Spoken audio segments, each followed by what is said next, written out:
He wouldn't, would he? It's April Fool's Day, but this is no joke. Welcome back to Motorsport 101.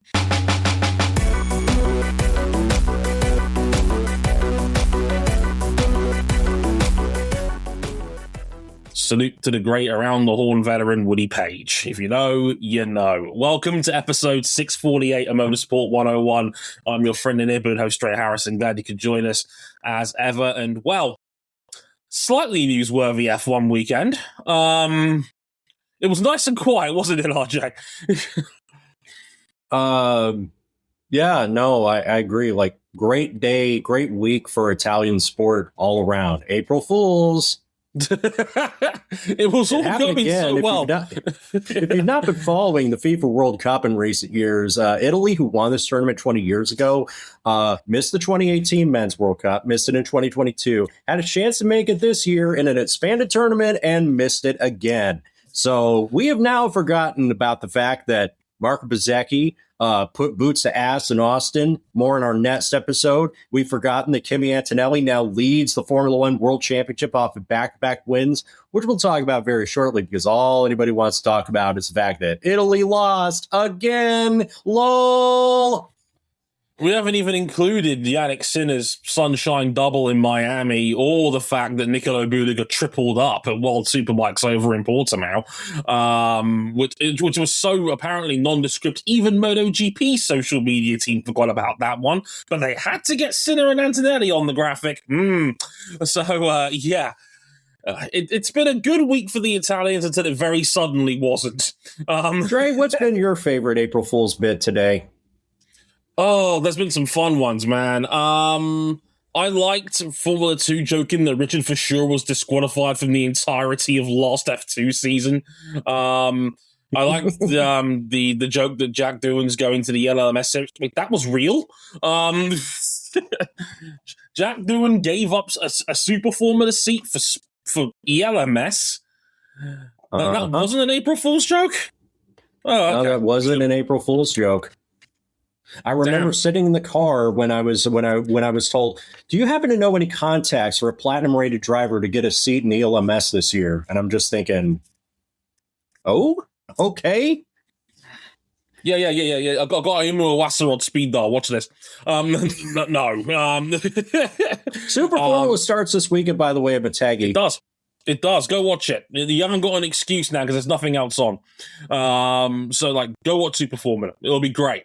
Great light bulbs as well. Formula One's going to be off for a month, by the way, after this, the unintentional spring break. 5 weeks. We got a lot to talk about. Kimi Antonelli wins. There's a big crash. We are once again having discourse about the power unit regulations. And Max Verstappen has one of the wilder weekends of any four-time world champion. I think I've described it at this point now as an existential crisis. I think is the only way I could describe it. It was a crash out combined with a reflective moment of is this worth it at this point? Which there's a lot to break down there. It's almost like we got two journalists on a podcast or something to talk about it. We'll figure that out. We've also got not the only notable, and not the only notable crash out of a multi-time champion in a moment of reflection. What's up, Eldrick? Man, that's tough. That is tough. That is tough. We're going to take a sideways glance at that a little bit later on. And I'm talking about Tiger. I'm talking about the fact that we've also got IndyCar in this episode as well. I'm going to be honest, we didn't justify the idea of a full episode for it because it was a very straightforward kind of race. If you watched it, Alex Palou ended up winning by 13 seconds, even though he probably didn't deserve that level of dominant winning margin because McLaren fumbled the bag. Again, more on that at the end of the show, a little bit after. But before we're going to get through all this F1 stuff first, so we'll get on cracking with that. So places you can find us real quick. If you want video highlights of the show, you can find us in a whole boatload of places. YouTube.com Motorsport 101, Instagram at Motorsport 101 Pod, and TikTok at M101_podcast. Other social medias, you've got us on Facebook, facebook.com/Motorsport 101. You've got our Twitter account, Motorsport_101. If you want to follow us on Blue Sky, you can at Dre Harrison and RJ Conlon, our literal names, at Blue Sky.social, the usual bit you can put on the end of the address. We haven't got fancy URLs like that. Our website, of course, Motorsport 101, if you want full-on written reviews of everything that happened this weekend, i.e. MotoGP, Formula One, and IndyCar that went up today. A triple header weekend, as you do. That was a busy one. And by the way, biggest DRR I've ever written. There was a whole load to break down from this one that warranted a lot of discussion. I would not normally spend 4,000 words on a DRR post, but there was a lot, to say the least. But it's also one of my favorite ones I've ever written, somehow. So do check it out if you haven't already. And if you really like us, you can back us financially on Patreon. Patreon.com/Motorsport 101. $5 gets you early access to all of our episodes. You can upgrade to the $10 tier to listen to these episodes live as they're being recorded, as Ghost Raptor is, as Jason is doing. I see Vic and Kira as well. Thank you very much for watching along. Hope you guys enjoy the show. So without further ado, I'm going to get my suit jacket on, and after that, we're going to review Formula One's 2026 Japanese Grand Prix.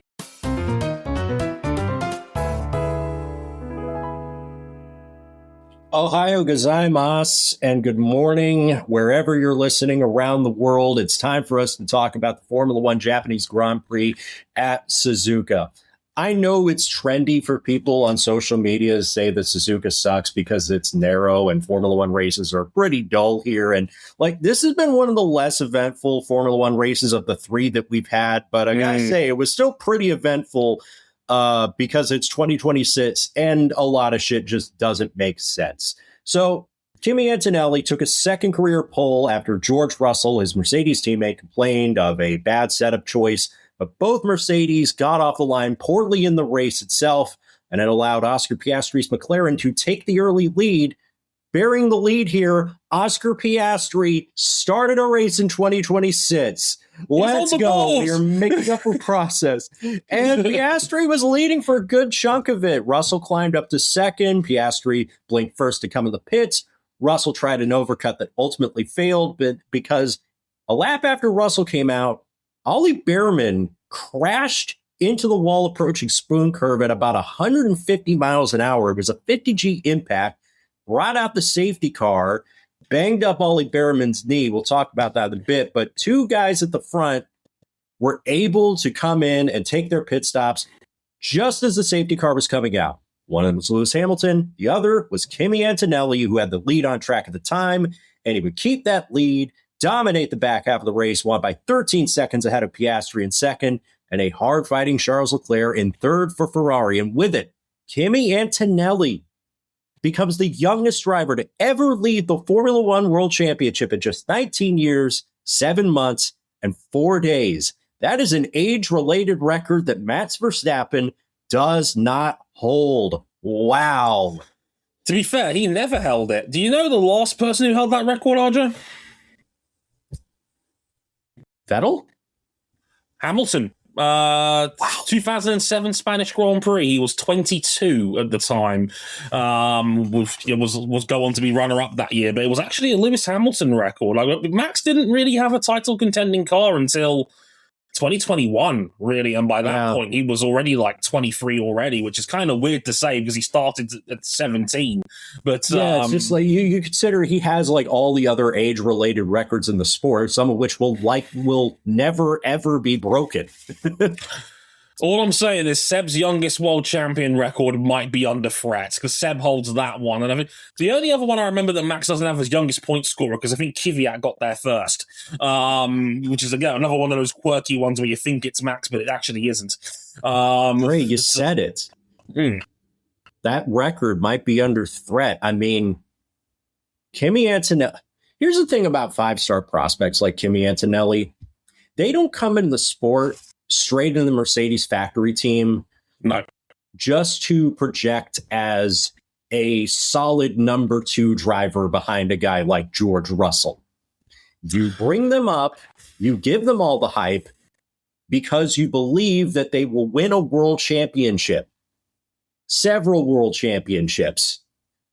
I didn't think it happened this soon. I mean, we said at the end of last year with Oscar Piastri that he was like the first real like year 3 contender since Seb. Seb debuted fully in 08, that was his first full season. 09 came on strong towards the end of that year, but never really felt like he was in it. I think the consensus was he ran out of time by the time Red Bull really found their footing with the F duct and what have you, and the double diffusers of that time. But really, like, Piastri for me, like, was like the last. Okay, this is a year 3 guy that became a full blown contender last year. This is year 2 of Kimi Antonelli. We've not like you'd have to go back to Lewis for something like this. And Lewis, to be fair, was a contender right out of the box. We've not really had someone debut like this and be this good this soon. I mean, there's some mitigation to take into account here. George was a little bit handcuffed by his setup. That is one thing. And he got boned on that safety car. There is no getting around it. It's just one of those really unfortunate moments where an IndyCar should take some notes on this one. Sometimes the safety car timing hoses you. It's just motorsport. It's bad luck. Sometimes these things happen. Yeah, I mean, you could also make the argument that that Formula One should also be closing the pits under a safety car rather than letting everybody come in, but that's neither here nor there. I will say this also. Keep in mind, Kimi Antonelli is doing this in races where titanium dioxide is still allowed in food. Okay, so we need a larger sample size. We need to see him get to Europe, but otherwise, this has been really impressive. And Drake, he's doing this while not really mastering starts. You said it best. He's like a kid who's got his first PlayStation 5, and what's the first thing he wants to play? It's a Soulsborne game. He wants to play Demon's Souls. He wants to play Dark Souls 3, and he's jumped straight into his brother's save of the Nameless King at the end. If you know, you know. But yeah, because I mentioned this before, I think Mercedes is probably 1 for 6 in Grand Prix so far when it comes to good starts. They've been crap at them all season. They've lost ground off the line, and they've had to make their way back through the field. This has happened at every Grand Prix so far this season, but Mercedes have got so much extra pace in hand, it's ultimately not really mattered. But it hurt George. George was caught in the wars this entire Grand Prix as a direct result of that and the safety car hosing. George didn't even get on the podium. And it goes to show you that Mercedes might have the dominant car, but they are fallible, and their starting is a significant weakness because a bad start cost Russell a shot at the win and probably 3 places. If the safety car comes in 1 lap earlier, George Russell wins this race. It's just one of those things. It's the first time that they've really looked fallible, because if I have a complaint about these new regulations and the way that everything is playing out in the first 3 races, the early portions of these Grand Prix feel like a series of hope spots, where you get McLaren mixing it up at the front, Ferrari mixing it up at the front. They're taking the fight with Mercedes. Mercedes can't pull away. And then by about the second half of the race, Mercedes just pulls away. Because they've got a Mercedes in open air. And when they're in open air, then they can't be touched right now because they're just so much quicker. I think I stand by what I said in Australia. I think they've got about 3 temps on the field. And I actually might be lowballing that because once the safety car came in and Antonelli got a clean restart in front, he was about 7 temps a lap quicker than Piastri. That was an arse whooping from Kimi in the back half of that race. Off the back of China, and, he's had 2 hat tricks, pole, fastest lap and win to start a career, which is crazy. I think Lewis is the only other person who's done that. It goes to show a level of maturity that you don't expect out of 19-year-olds, where he can control and dictate the terms of engagement in a race. He can use that raw pace he's got in. I mean, this is a way faster Kimi than last year. Last year, he was not tracking like this where he can be at the front of the field and just control the race. He's done that twice now already. In his 27th start in his career, which is just, It's scary. The kid is scary. And the joke I made in the events chat of our Discord server after that race was over was, just wait till he learns how to actually drive this thing. Which it goes to show you that Mercedes are leaving performance and gains and execution on the table, and it's just not mattered because Kimi's just that good. He's absolutely closed the gap to George Russell compared to last year, and that's partly because George was so good. It wasn't necessarily because Kimi was bad, it was just because George was driving it, and for me, at a driver of the year level last year. If it wasn't for Max, George was my driver of the year in 2025. So for me, if Kimi is able to pick off George's mistakes, execute, and take home these wins, he's going to be a problem. People say this is going to be a George Russell walkover, might be mistaken. Now, don't get me wrong. These two haven't really directly raced each other yet. Not really, per se. But Antonelli might be quicker, which is a scary thought for a 19-year-old. And I'm just thinking, is that going to make Mercedes really reconsider how long to give George Russell another contract extension again? Because the thing, it seemed absurd that they wouldn't lock him down when Antonelli's just new to the team, Hamilton's leaving, but if Antonelli's the guy, they're going to have some questions to answer. As I've said before, Max Verstappen in 2014 was Toto Wolff's white whale. He wanted Verstappen in that team when he was basically 16 years old. And they couldn't justify moving on from Lewis Hamilton, who was the best driver in the world at the time, and Nico Rosberg, who was the second best driver in the world at that time. And he didn't have the clout to drop him in with a customer somewhere. Not that we knew that Rosberg was going to retire a year later anyway. But ever since then, I've said Toto's always wanted Max in silver. And I'll mention that again a little bit later because I think this does come up with Verstappen again soon. But this could be the Verstappen that Toto's always wanted. You know, he's been eyeing up Antonelli from the time he was 12 in go-karts with his dad, Marco. This was a plan. This was a long-term plan. They had to skip a couple of steps because he jumped from Freca straight to F2. But he was fine in F2. There was more than enough indication to get him in the seat immediately at 18. And Toto right now is throwing humble pie in people's faces because this is the man who told Lewis Hamilton to essentially kick rocks. And it turns out he might have been onto something, which is a terrifying thought. But I think this could be the guy that Toto builds his team around for the next 15 years. And that is a terrifying thought. That, you know, this guy could be a generational talent. Yeah. Just like his biggest believer said, even before he got to Formula 2, which is a frightening thought. Obviously, we know it's 3 races in the season. It's a 9-point lead going into Miami, which, if you hadn't heard, is a long way down the 2026 calendar. 5 weeks from now. We're not racing in Bahrain. We're not racing in Saudi Arabia. We don't have any F1 races in April. So everybody involved has got a long time to ruminate on this. And that also includes the guys like the McLarens, the Ferraris. What do you mean Pierre Gasly is like midfield driver of the year right now? Drove a superb race. Like, that was... The Alpine is a genuine top... I mean, they're 5th in the constructors right now, Alpine. And that's almost all off Alpine's points from Gasly. You're going to be vindicated by putting all those people out of the fucking job, man. Flavio Briatore is going to get away with it. I can't stand it. I can't stand it. Because, you know, this is no jab at the hardworking people within Viry, Enstone, and beyond It's not you. It's Flavio. I don't want to see Flavio be celebrated for success. And it's not all those people at Viri's fault that the reason why their engines were so shit. No, those were decisions made from people higher up the chain than a lot of the mechanics working on those engines and those power units for over a decade.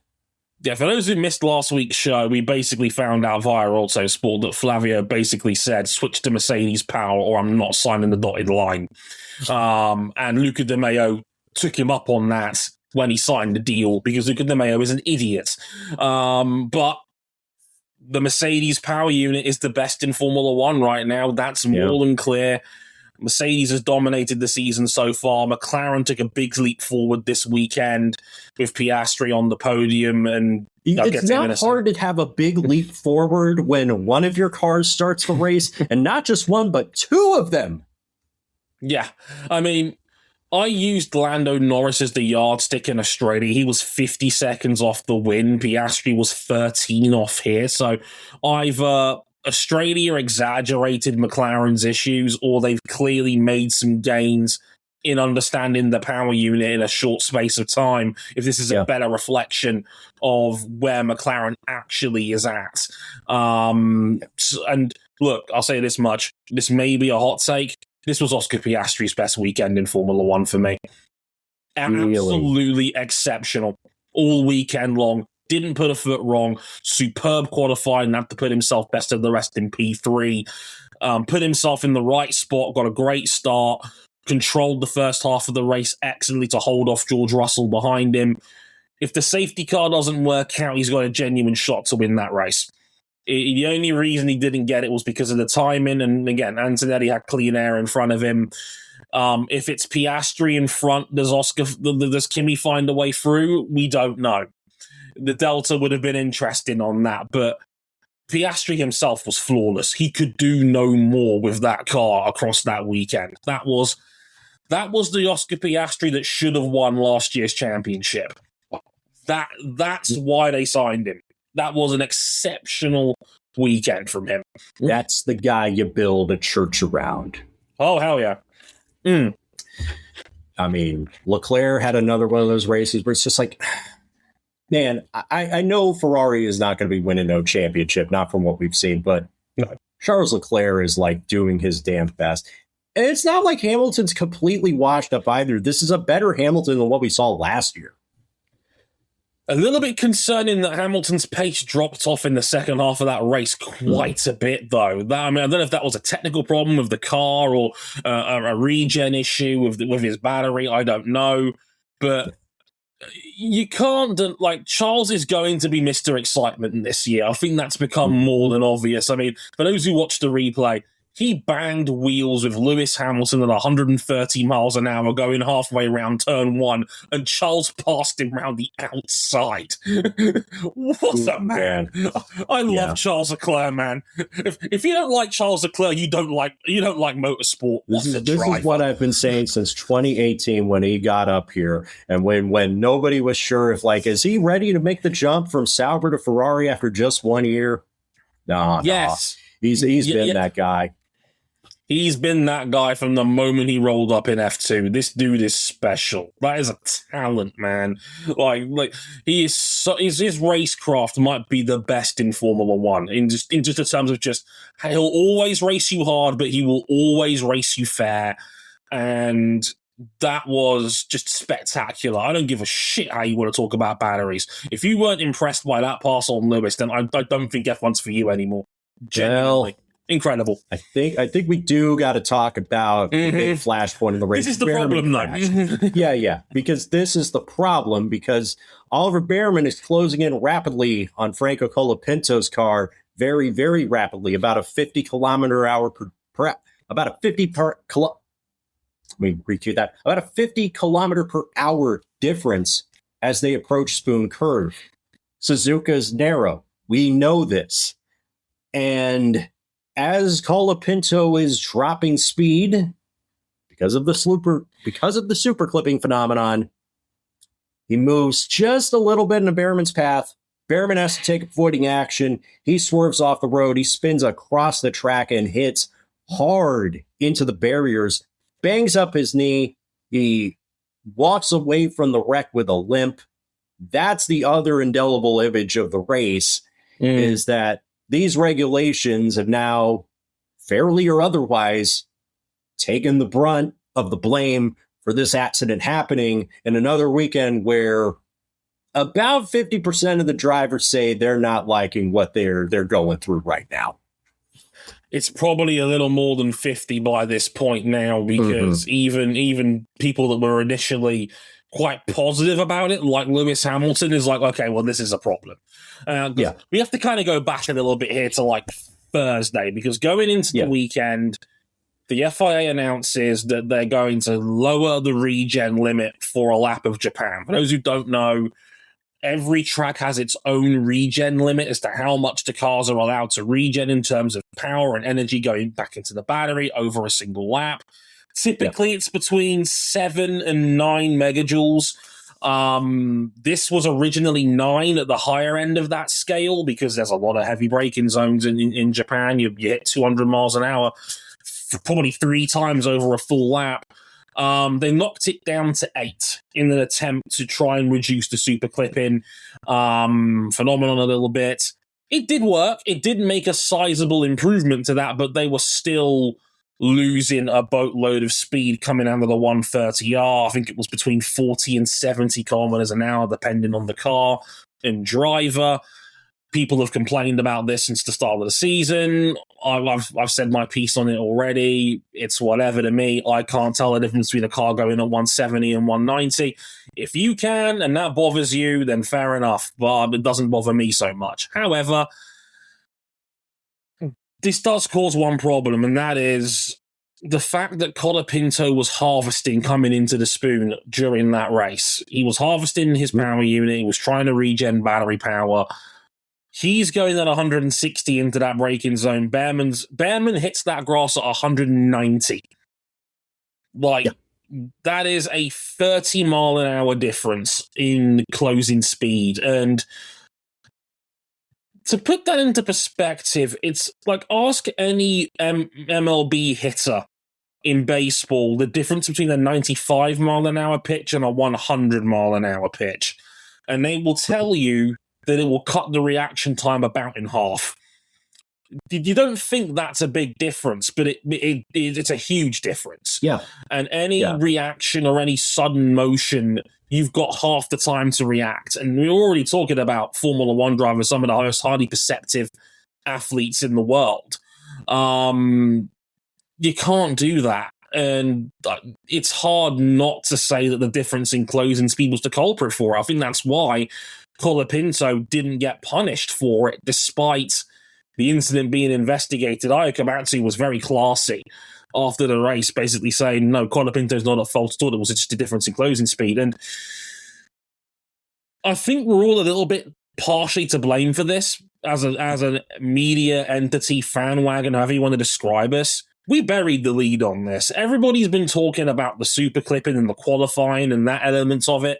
I mean, Carlos Sainz quoted that verbatim after this race. And for those who don't know, Carlos Sainz is one of the 2 GPDA driver heads alongside George Russell. He mentioned it himself. We've all talked about qualifying, and this was the real problem. And the quotes are out there, and from pre-season testing, but I don't think we as an audience were as concerned about that as opposed to the aesthetic image of superclipping and cars dropping off speed and onboard cameras and speedos saying, oh, look, they're dropping 40 kilometers an hour through turn 10 at Australia. This is a travesty. Without realizing the real smoking gun was the closing speed difference. Yeah. And Carlos Sainz said, quote, we've been warning them about this happening. This kind of closing speeds and this kind of accidents were always going to happen.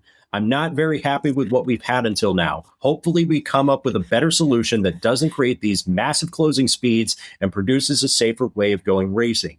Here we were lucky there was an escape road. Now imagine going to Baku or going to Singapore or going to Vegas and having these kinds of closing speeds and crashes next to the walls. He's not wrong. He's been there. I remember his crash with Checo a couple of years ago in Baku. That was not a slow one. Let me tell you. His crash at Sochi? That was a biggie.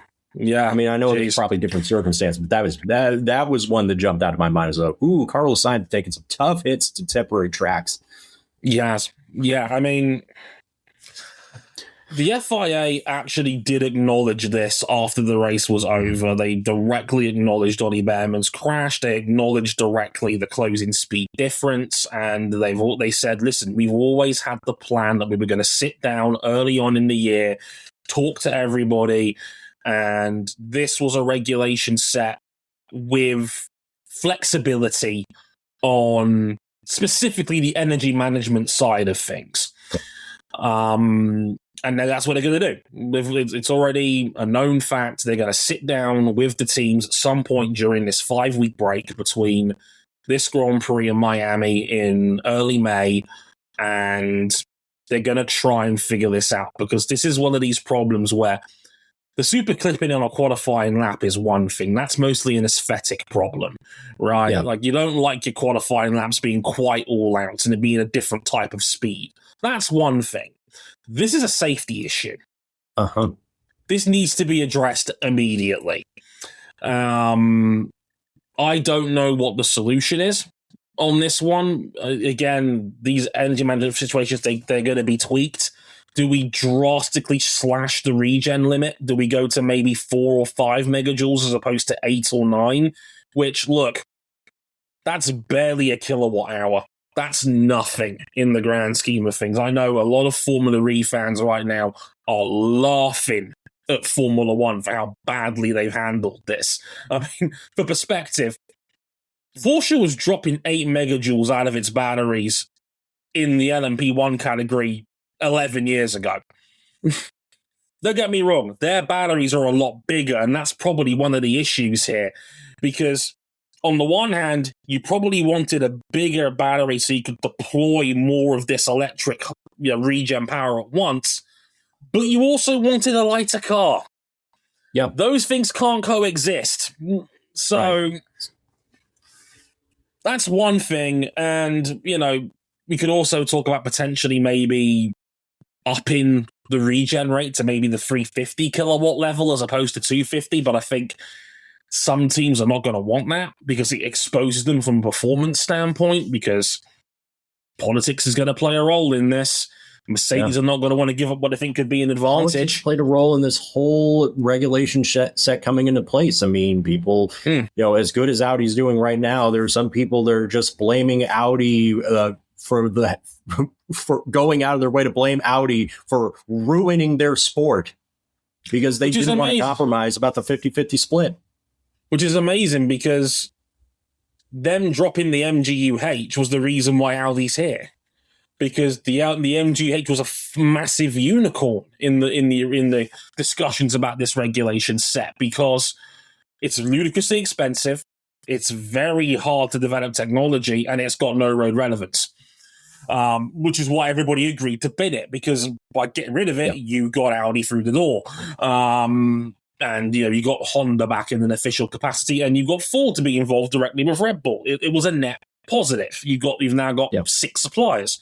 But it leaves you with shortcomings in these regulation sets now, because it just comes across like Formula One was woefully underprepared for what this was going to look like. It's like the porpoising all over again in 2022, where it was like, the FIA warned the teams, your cars are going to porpoise. Do you want us to come up with a regulation to stop it? And the teams were like, nah, we're good. I remember that. Because that was before Technical Directive 38 completely warped that entire season in 2022.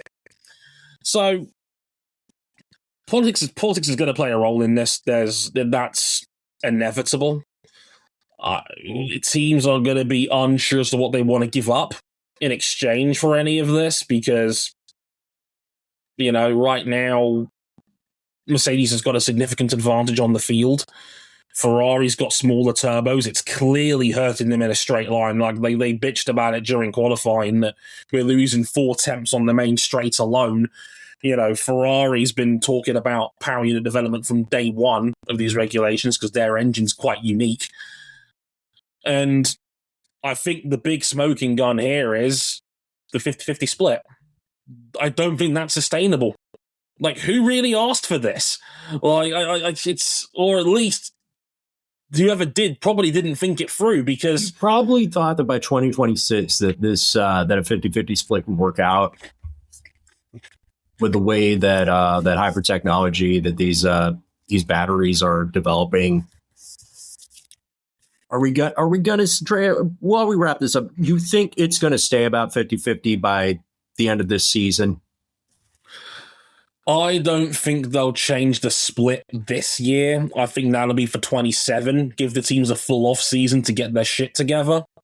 But I do think there's going to be significant changes to deployment. I think the regen level's going to go down a lot. I think asking these teams to regen 8-9 megajoules a lap is just going to piss everybody off at this point, because people are not tolerating the super clipping at all. They can't stand it. I don't think this is a huge issue, but a lot of fans clearly do.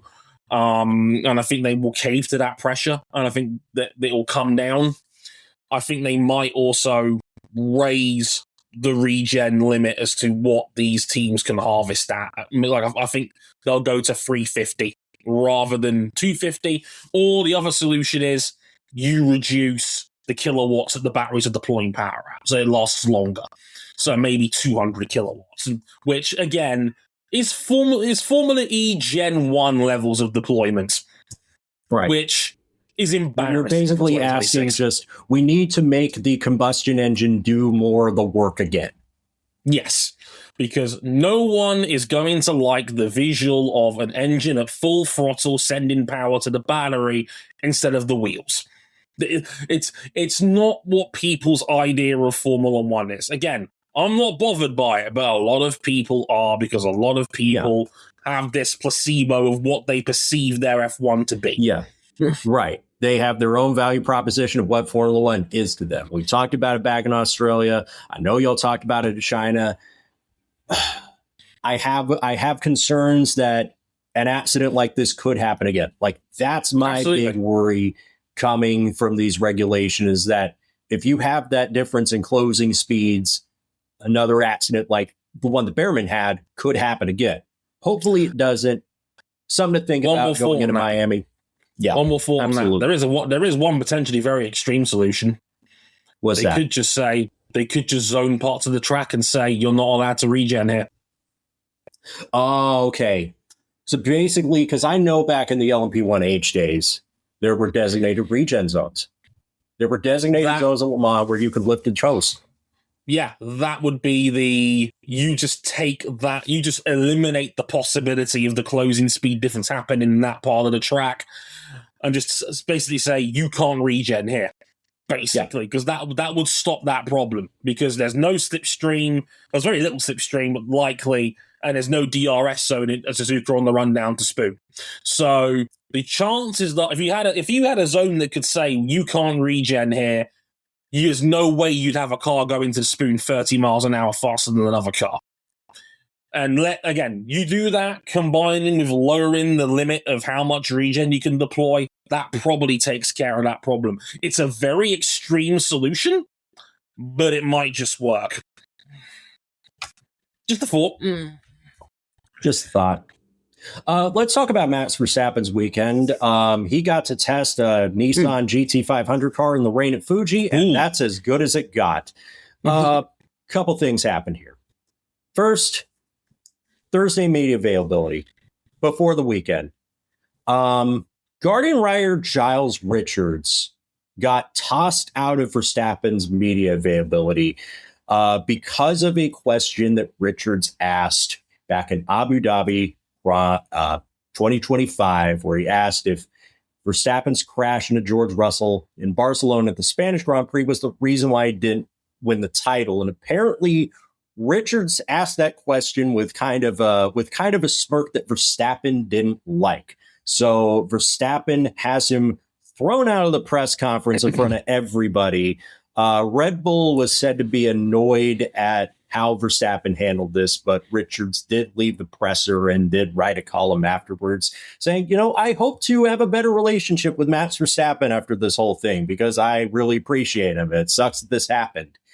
Then once the race got started, he finished the Grand Prix in 8th, stuck behind the Alpine of his former co-driver and teammate Pierre Gasly. It's the first time that Max Verstappen has opened the season without a top 5 in the first three Grand Prix since 2017. And afterwards, he had a much friendlier conversation with the press and confessed that he wasn't sure about his long-term future in the sport, prompting more talk about a potential end-of-season retirement. He's 28 now. He'd be 29 when the season ends. Okay, where do we want to start first, Dre? Do we want to start with the Thursday beef or the retirement talks? Let's go in chronological order. Let's go Thursday first, because we can crescendo with the retirement talks. Does that sound reasonable enough? Yeah, that's fine. And I can say this. I got a couple of things about this because, hey, we're both members of the press. Did you know that? Dre works for Crash.net. I work for Racer.com, right? So we've got some level of perspective on this, even though we probably didn't come from like the traditional journalism backgrounds of like a bunch of the other peers that are full-time F1 regulars, like I'm assuming Giles Richards and others that we can mention. So this one kind of hits home, right? It does. Yeah, I mean, I don't want to interject too much because RJ has covered way more of these style of events than I have. I've done a few here and there. RJ's done a whole lot more in the world of sports cars and what have you. I've done 5 Formula One's Grand Prix. And granted, a lot of my job was just like asking questions on a microphone and sending that audio in so that other people could write it. Exactly. And I was never really tempted to just like push the envelope because I only have to pass for one Grand Prix at a time. Do you think I want to stick my hand down into that piranha's tank? Not worth it. And you've done 5 Formula One races. I've done a MotoGP race. I've done a bunch of smaller events here and there. I've interviewed people, you know. So I mean, we've both got mitigated degrees of experience here.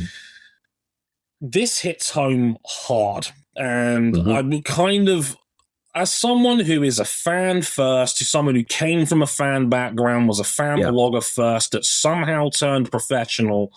Yeah, I can see both sides of the argument here. No, and there's a few things that, and again, feel free to interrupt me if I'm wrong in any of this, RJ, because you've got a bit more experience than I do. Fine. First and foremost, this was not an FIA press conference. This was Max's private debrief in Red Bull's hospitality. Technically speaking, they have all these media availabilities at the team's hospitality, and it's basically just a game of, all right, got my phone, press the record button, place it on the table. Now let's wrap for 15 minutes, right? Yeah, pretty much. And it's a Red Bull availability at Red Bull's hospitality. They have every right to throw somebody out if they don't want them to be there. That is a right that they have. You're not obligated to have these people here, you know, and that ultimately was Max's decision that he'd taken at that point in time, and Richard's obliged. Okay? People have said, oh, why can't the FIA punish him? Because he hasn't broken an FIA rule. Like it is his own availability. If he boycotted a press conference officially, then you'd have a problem. But not right. Here's one thing that I'd say. Here's one thing I'd say about that. If Ferrari has a problem with somebody, they just tell them not to come. They don't set them up to fall into this trap. And this is my point I was going to make. If Max Verstappen had a problem with what Giles Richards asked, somebody at Red Bull should have just said, look, Giles, we just like for you not to come. We asked you not to come to this session. This is exactly the point I was going to make. But you avoid this whole headache of things. Because, like, I tell you what, man, if Max Verstappen didn't even do like a particularly good job of showing this guy up, because like if Tony Stewart back in his day wanted to put a reporter on blast, he would have done it. He would have just come out here and just like dressed him down completely. He'd have just done it. I mean, like I said, you're absolutely right. I had a source who was there in Abu Dhabi 25, who is a bit more experienced than me as to how these operate. What I was told was this was a gotcha from Max, essentially. Like, He didn't like the tone that Giles approached. I was told the smirk was true because Richards admitted as such in his column for The Guardian. He admitted that there probably was a bit of a nervous smile there when he asked a question. Max seemingly upgraded that to, quote, laugh in his face. So I wonder if it ends up being a full chuckle by the time we get to Abu Dhabi this year. Who knows? We'll have to wait and see. But the way I see it, this is not... I don't think this is the hill the Formula One team wants to die on, is my initial opinion on this. Yeah, okay. Max probably was pissed off at the time that he's just lost a very close run-in championship by 2 points, even though it's a question you kind of have to ask. You know, it's a question you have to ask. Somebody is going to ask it. You may not like the question, but, you know, we still got a right to ask it in as respectful a manner as we can muster up. Right. And look, somebody's got to. A quick note to say as well, I do highly recommend the article that Jake Boxall-Legg wrote about this for Autosport. It's not behind the usual Autosport Plus play wall. If you have not seen it, do read it. It's a fantastic article. I'm not just saying this because he's a friend. I love JBL's work. He's one of the very best at this. We're all big JBL fans. I love JBL, man. As a guy that worked with him for over a year, one of the nicest dudes you'll ever work with as well. He's a top guy, and he's a fantastic writer. It's well worth the 10-minute read because he breaks down the role of the journalist, the role of the PR firm, the role of the team, and why this is bad. Because my first thought was, when I was working with my guys at Crash about this, was... if we're going to start chucking out members of the press for asking questions that you don't like and then holding that grudge for 4 months over the off-season, it's a slippery slope. Yeah. Because at what point do we just start chucking out members of the press the moment they... because it's Trumpian, is how I described it, in the sense of... right. Tossing out members of the press for a question they don't like. Because then, if it was Donald Trump, he'd turn around and he would say, yeah, you're fake news. Or whatever it is. This is Red Bull. This is on the dime of Red Bull Racing, who have always had this thing about, like, the British press does not respect us. Remember the Sky Sports boycott from a couple years ago? I'm going to say it. Red Bull are bad losers. They always have been bad losers. They've not taken it well. Now, I'll give them this. I think the boycott in Mexico was a little bit more justifiable. I say that because Ted Kravitz did run his mouth. Ted Kravitz did say that Hamilton was robbed, and he did say that the only reason the team was winning was because of Adrian Newey. That is a disrespectful comment to make about a team of over 1,000 people who all contribute towards success. Yeah, so but I don't think Giles Richards. No, I don't think with this what is he not said. On that level. Yeah, it's not on that level, right? Like at the time, I was like, okay, the team can always say no. That is a right that they have, and there was some validity to that boycott because Kravitz, in my opinion, did overstep the mark. A point I want to make here as well: the media is not infallible. We do make mistakes. It happens. Yeah, that's true. Like, we're not perfect, and this is the next point I want to make is that. This is the sort of job where everybody loves you until you step out of line. Right. And this is one of the things I hate about being a journalist and the role of being a journalist in general, is that we are the bridge of that information. We're the ones that are looking for the stories that you want to hear about, that you want to click and want to engage with. A free press is an incredibly important thing that cannot be taken for granted. I cannot stress this enough. There is a big difference between the free press and PR. They both need to exist. You know, everybody needs a bit of damage control in their life sometimes. You need someone to market you and gas you up and say the right things about you. There is a role and a place for PR in the world of sports and beyond. But we also need people like us in those press rooms, in those availabilities, to hold everybody involved to account. Because if we don't do it, who will?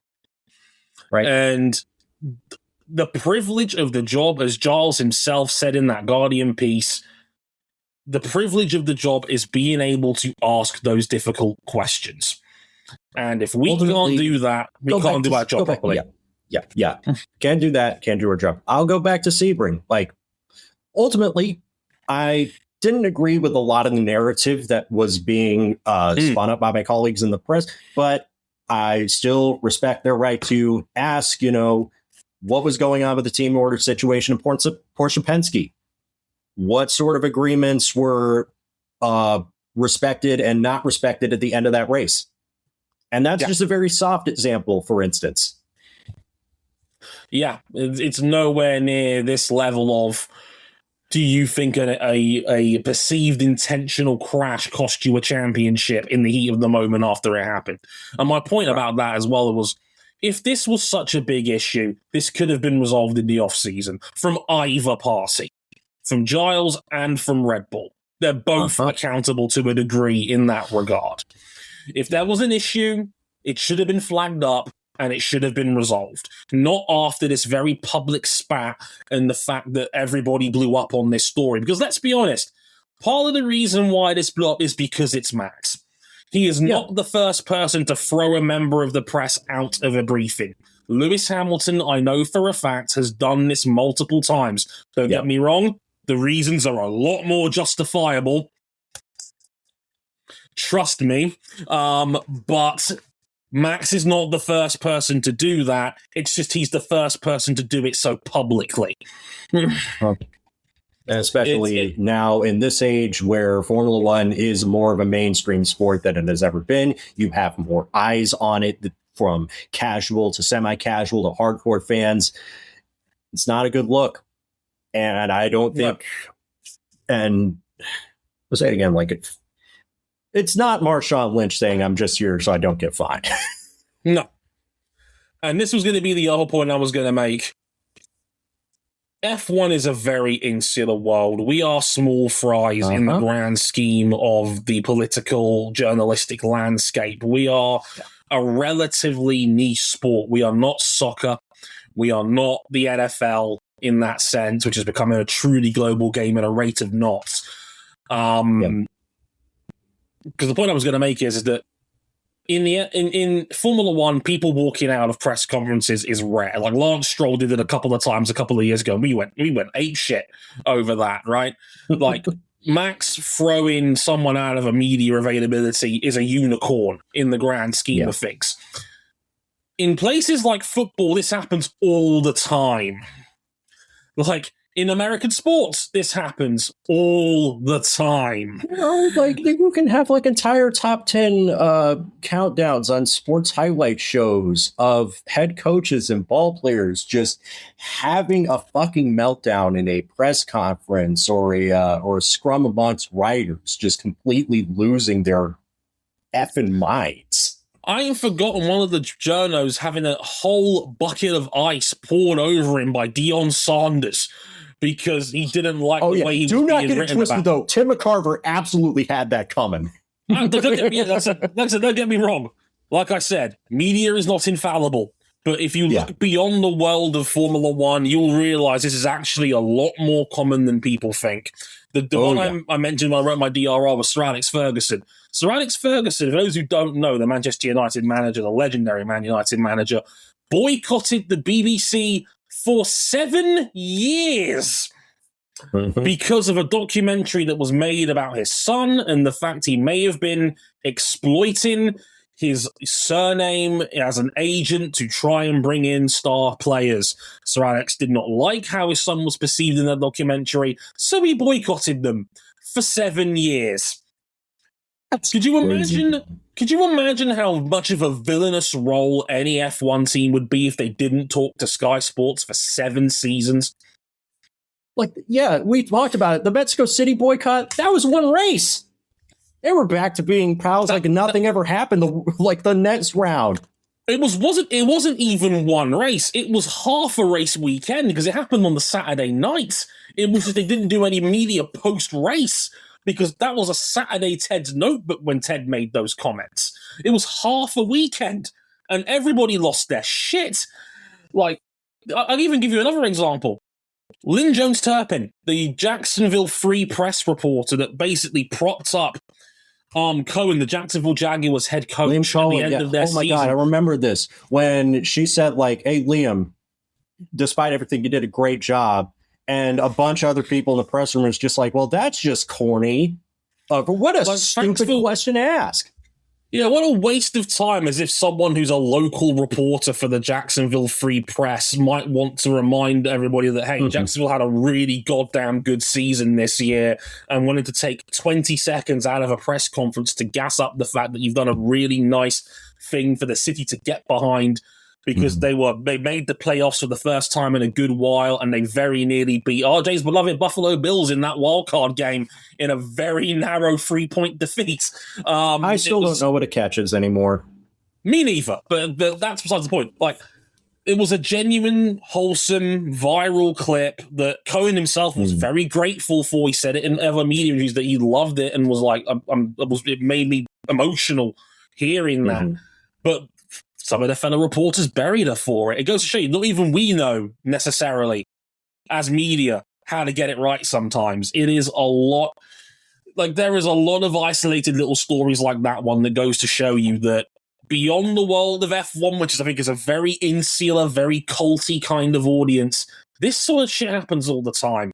But because it's Max, and because F1 has never seen anything like this before, I think it was like pouring kerosene in a fire, and I think that's what ended up being this. Yeah. It's a so lot, about man. the retirement talks.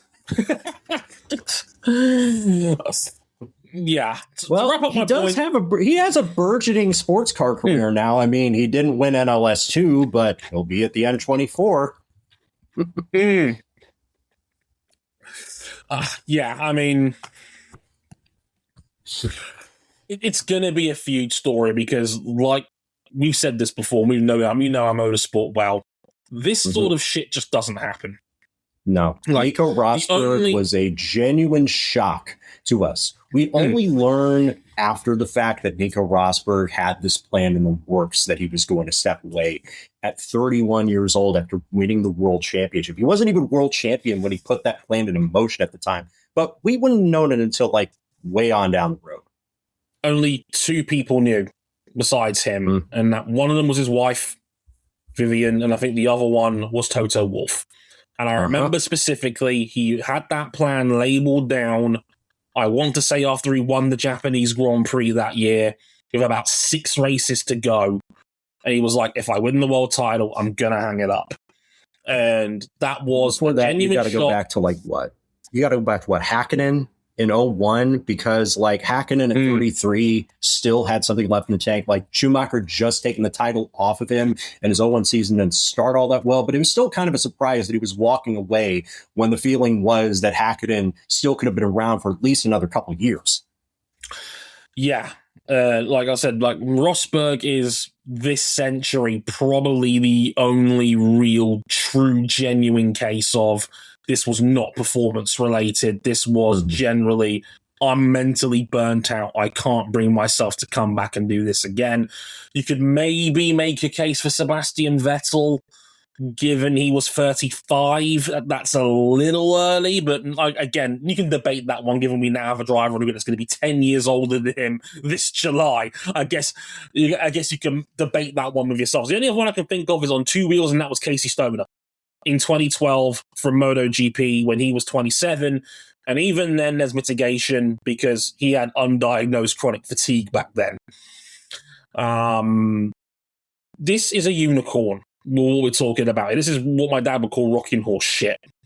And it's hard because I don't claim to know Max, and I'm not going to pretend like I do. But from what I've seen of Max, he's very forthright with his comments. Yeah. He's not the sort of person, to a fault, he's not the sort of person who would mince his words over something like this. He's not one of these people that plays the media game like a lot of people do.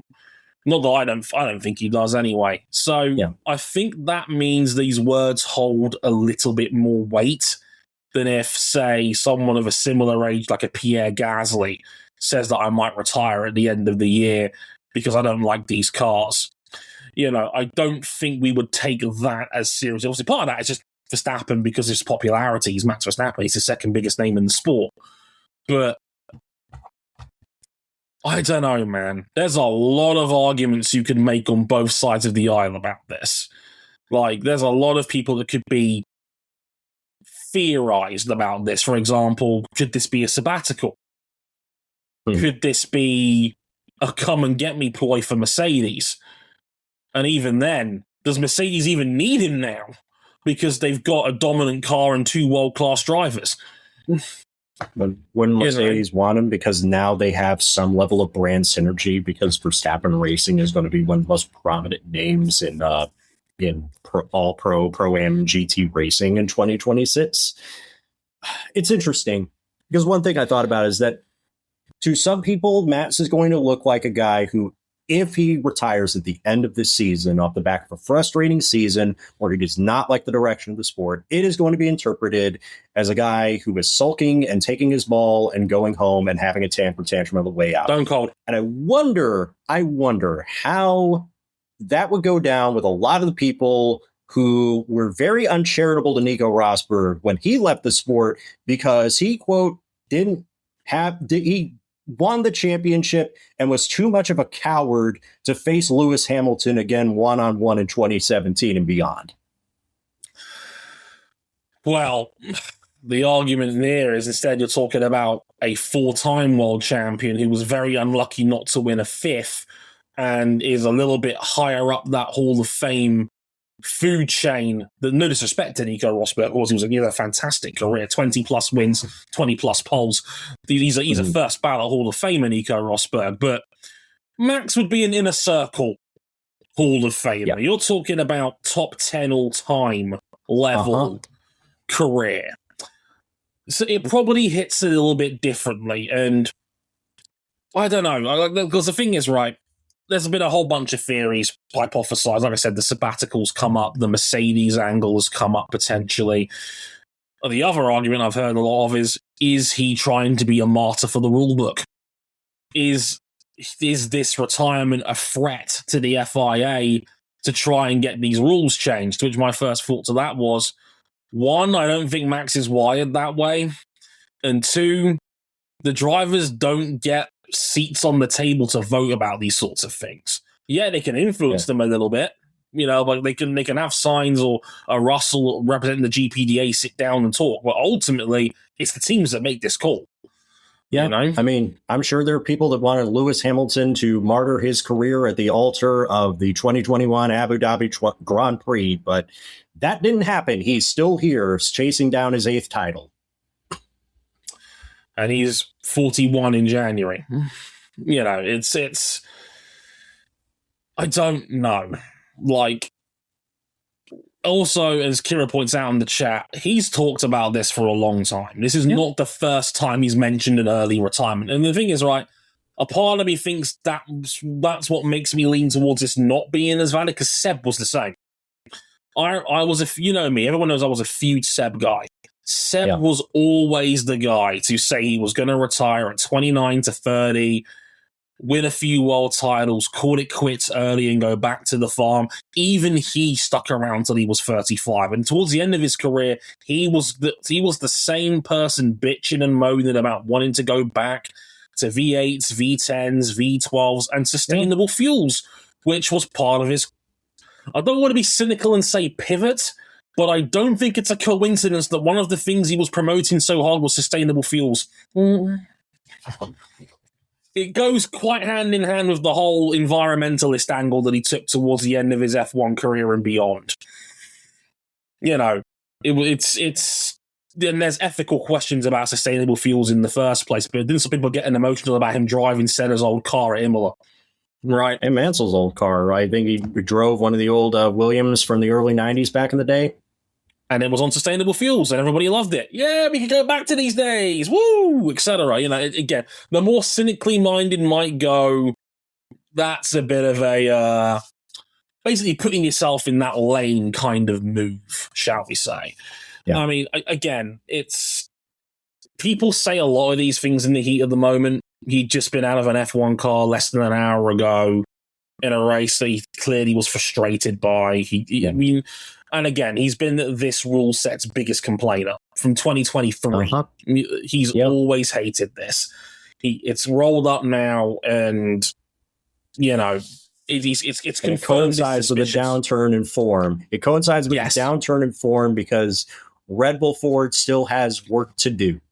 Right, they're a distant fourth. Look promising in testing, but they are a distant fourth, as you've said. He's not going out there and winning 10 races a year in current form. They're gonna have to think of a solution to get back to where they once were. And I wonder how much of that's an element of it too. The fact that he's not winning. Now, don't get me wrong. The fact he's complained about this from 23, from the peak of his powers, makes me think that's not the case. Yeah, he would, like I said in preseason testing, regardless of whether he wins or loses, he's probably going to be miserable about it. He's still going to be one of the top 3 or top 5 drivers in the sport, but he's going to be a miserable top 3, top 5 driver in the sport. It's Fernando Alonso and McLaren all over again. When he was there in 2016 and beyond, where the GP2 engine joke started. Not quite as extreme an example, but I don't know. Verstappen still has more light at the end of the tunnel than Alonso did back in those Maconda days. It's true. But I do wonder if Red Bull had a competitive package right now and was running alongside Mercedes, like they were in 2021, for example. I wonder how much of a muzzle that would be on his opinions if he was still able to contend. I don't know. I don't think it would be that much of a muzzle. I think it would just be framed in a context of this is a guy who has been a bully to win all 4 of his titles, only 3 of which he deserved. And now because he's not winning, he's going to take his ball and go home. Yeah. Let's wrap this in the cat. What was Seb like in 2014? Well, Raptor, how did the story end? He bolted the first chance he could get. Yeah. What should that tell you? He took his ball and he ran to Ferrari at the first opportunity because he didn't like that Daniel Ricciardo quickly become the number 1 guy overnight. For all the good shit about Seb, he was every bit the political game player that a lot of your other favorite drivers were. That's true. Okay. And if he had a crystal ball to tell him in the future, hey, don't worry, because in a few years, Daniel Ricciardo is going to take his ball and head to Renault because he doesn't want to be the number 2 driver behind Max Verstappen. Oh, now it's all come full circle again. Yeah. That's what happens in Formula One. Regulations change every 4 or 5 years. Cycles come around. Elite talent comes around.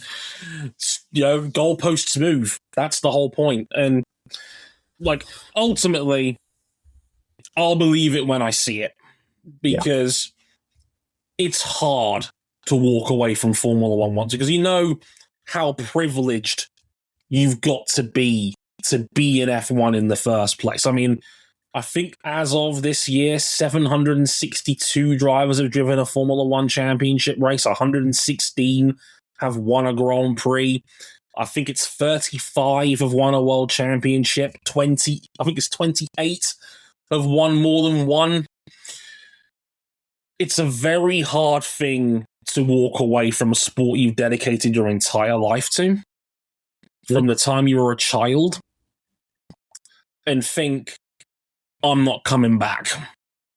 Because people know how hard that grind is, and people know how hard it is to stay once you make it there. And it only adds to that when you're Max Verstappen, who is one of the biggest names in the sport. He's on 40 plus million a year. He can race in other series because Red Bull's given him that privilege to be able to do so. He's had a lot of the right people, well, not necessarily the right people, but he had a lot of people be able to coddle him in that environment. It's been his team for the best part of a decade now. That's a lot of shit in your favor to keep you around. I don't see that many push factors. Does he really hate these cars this much that he's prepared to walk away? I'm not convinced. That's me. That's my perspective on it. And I think you'd at least stick around to see if they change shit for next year. Yeah. Yeah, I don't think he's made up his mind just yet. But it's clear that it's not going great for him at the start of 2026. But you know who it is going great for in the start of 2026 is Alex Palou. Just our quick wrap up of IndyCar at Barber Motorsports Park in Birmingham, Alabama. Palou led 79 out of 90 laps from pole and won the race. Christian Lundgaard finished second and was probably going to be his closest challenger for the win until Arrow McLaren botched the tire change of their final green flag pit stop, dropping Lundgaard to third. He eventually regained second by the end ahead of Graham Rahal, got his first podium in 3 years. Kyle Kirkwood still leads the standings after finishing fifth as we head into the Long Beach Grand Prix, which I will be at.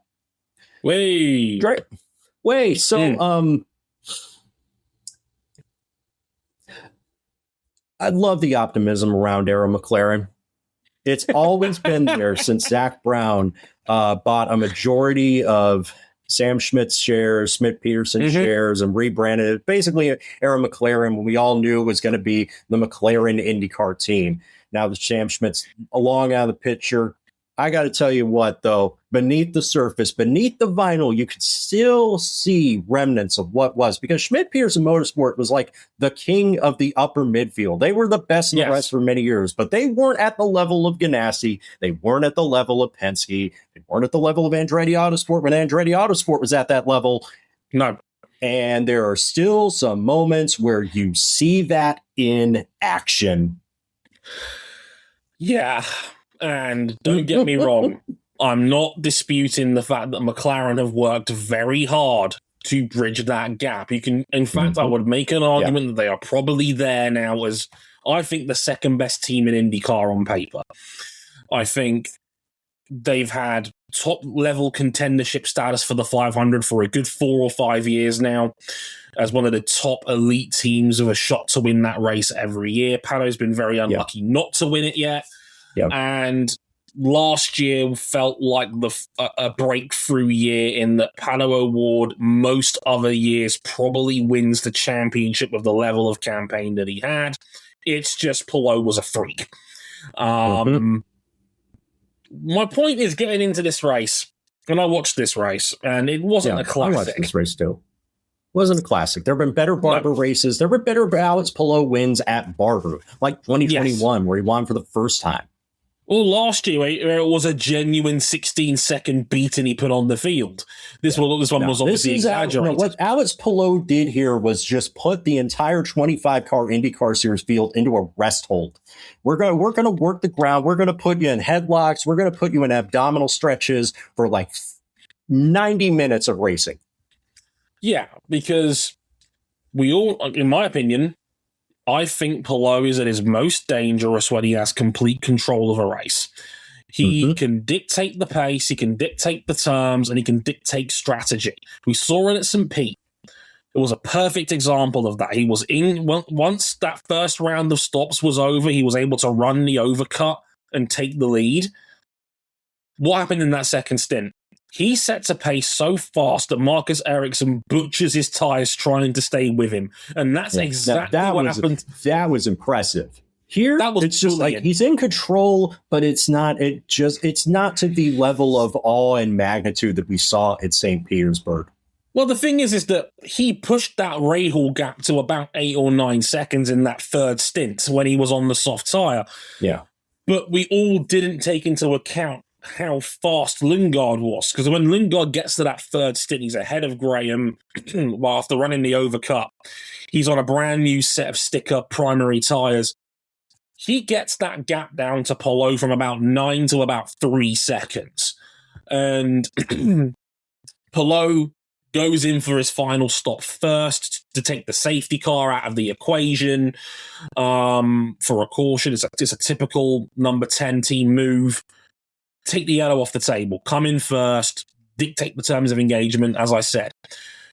Again, outstanding call from James Hinchcliffe in the box when he points out, I've worked out it's about 28 seconds for a pit stop. When Lundgaard comes in, it's 27.6. In other words, this is going to be exceptionally close. Got it. As long as they give him a good, clean stop. And then that 17 seconds stop. They drop him off the jacks and the right rear is not properly attached. Thankfully, they're able to clock it before they let him go. But by the time they have to raise the car up again and they have to wheel gun it in properly, it's a 17-second stop and it's over. If Palou gives you an open door shot to beat him, you cannot fumble this opportunity. That is a catastrophic mistake because Palou was not as good on you because the number 10 game was used hards. They were using hards that had already gone through a heat cycle or two because they thought that they'll get him up to speed quicker. But he didn't have as much outright speed by doing that. Lundgaard was putting sticker tires on, and that was working for him. For once, the 10 crew probably got it wrong, and they dropped him off the hook. Right. In a race where Lundgaard was still the best thing to happen to Aaron McLaren that weekend because Pato O'Ward got a bad start and it only got worse from there. Nolan Siegel didn't have the pace, and then they couldn't get all the fuel into his car into his stops anyway, which only exacerbated the problem, meaning that Aaron McLaren, as they were just only a couple of short years ago, is down to one competitive car for the weekend. Christian Lundgaard is the number 2 road street course driver in IndyCar for me right now. And I think he has been for about a year. I think a lot of people didn't spot it because of Palou's dominance, but he was second on points and average finish on road and street tracks last season. He's kept that form going into this year. This was a winnable race for McLaren and Christian Lundgaard. He's only got one of these. And I've said before, no McLaren driver besides Pato has won a race in that team yet. This is the closest one of them has gotten. It goes to show you that McLaren has made gains, but it also goes to show you that a classic McLaren mistake cost them at least a shot at this win. And it's a shame because Lundgaard drove his nuts off in that race. He's an exceptional driver. Like, on the ovals are not quite there yet, but on road and street tracks, he is elite. And he's been the best McLaren driver so far this season. Yeah, Pato has had the better results on paper. They had the 3 top 5s going into this weekend. But has it looked at any point in this season like Pato O'Ward's going to win a race? It's been a very low-key start to the season for him so far. Very quiet. They've now flip-flopped in the standings. Lundgaard's now 3rd in points. O'Ward dropped to 6th after finishing 17th. That's not what you expect from a guy who was won here before, right? Yeah, he did. When he signed his last contract, he won.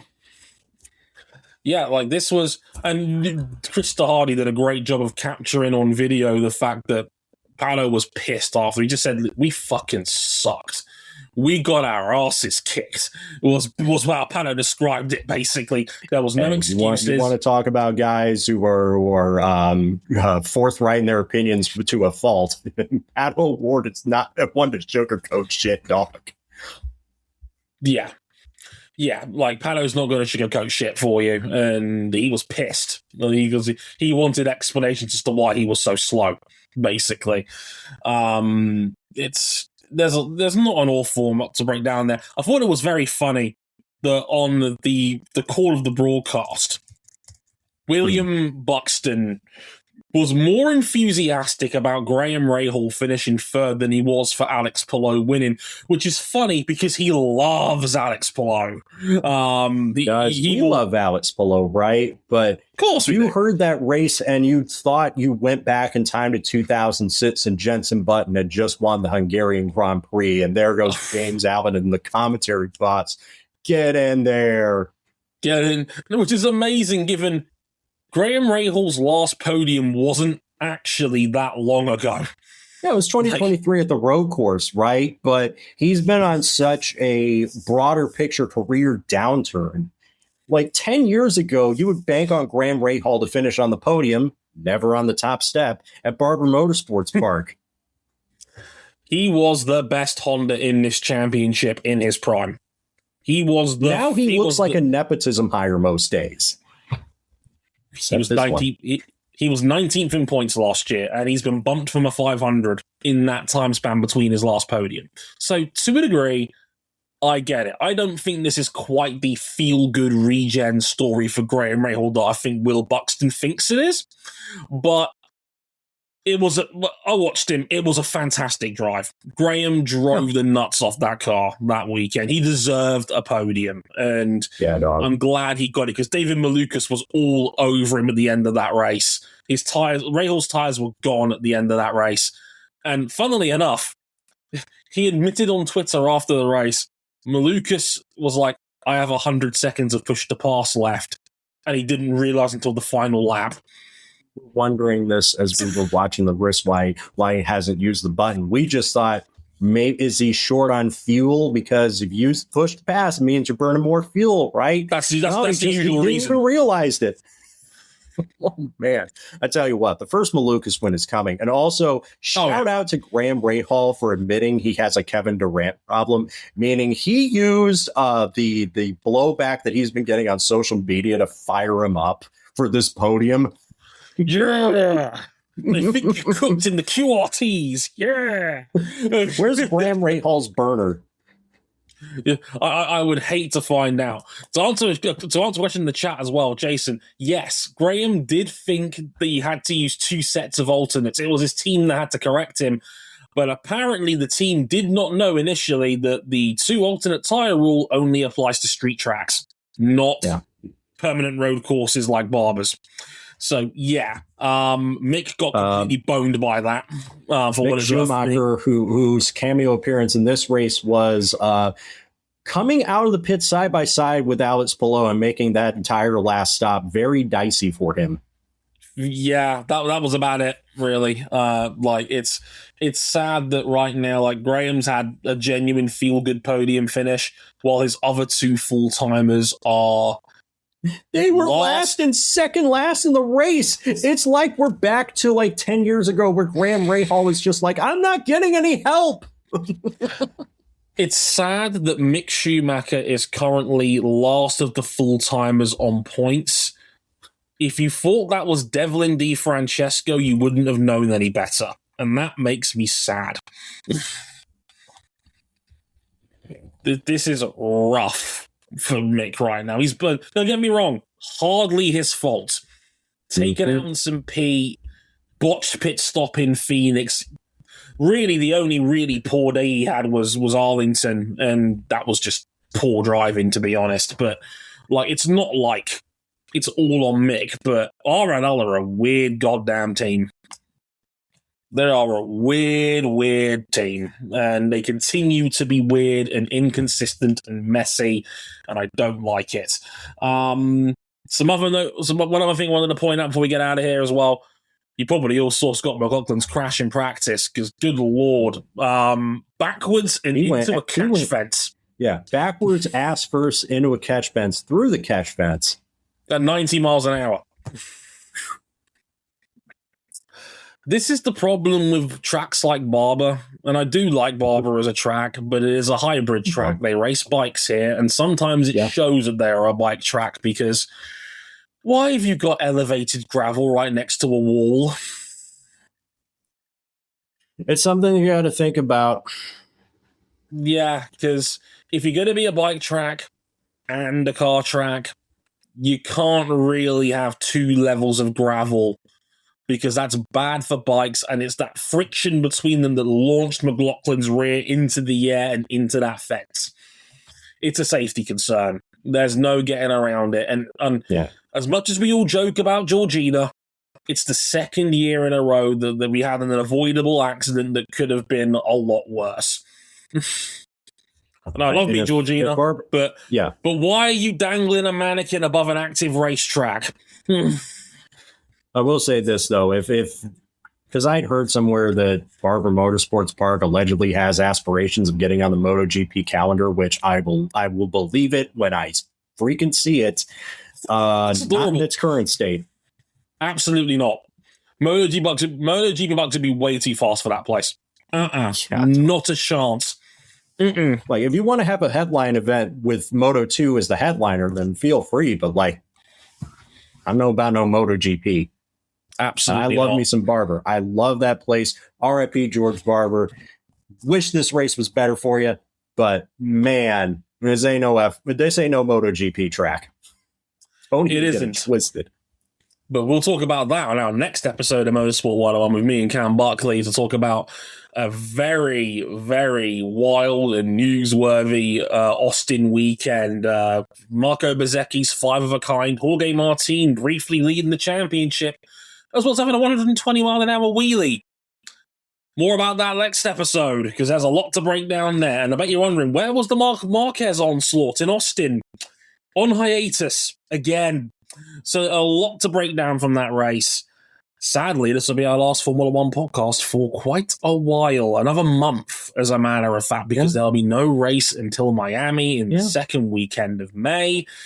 Don't worry, we are going to have some episodes in between. I think I'd like to do a Q&A. We could always have a watch-along in there as well sometime as well, because none of our major series are going to be on for 3 weeks. The next race for us is going to be IndyCar at Long Beach, I believe, on the 19th, I want to say. It's on the 19th.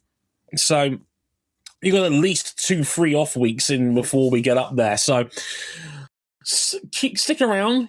Stay tuned to our social media. We'll figure that out by then. But we'll be back from MotoGP on Monday. So until then, I've been Dre Harrison. He's been RJ O'Connell. Thank you very much for watching and listening. And we'll catch you guys next time. Sayonara. Later, y'all.